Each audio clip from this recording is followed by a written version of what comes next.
mayroon talaga tayong mga kababayan na sobrang hirap din sa buhay na mag-uulam lang ng tuyo para lang makasurvive. Mayroon nga dyan ng iba, asin lang, tubig, ulam na. Kaya nakakalungkot man isipin na o makita na gano'n ang sitwasyon nila sa buhay. Kagaya nitong mamang ito na nag-uulam ng tuyo, kaya kawawa rin, masakit sa kalooban na gano'n ang hirapan na dinadanas nila.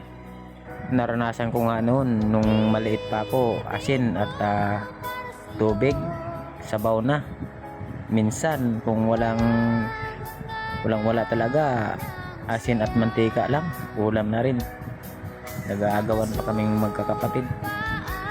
Kaya nakakalungkot man tingnan na ganun din ang sitwasyon ni tatay, na naranasan din namin noon nung kami maliliit pa.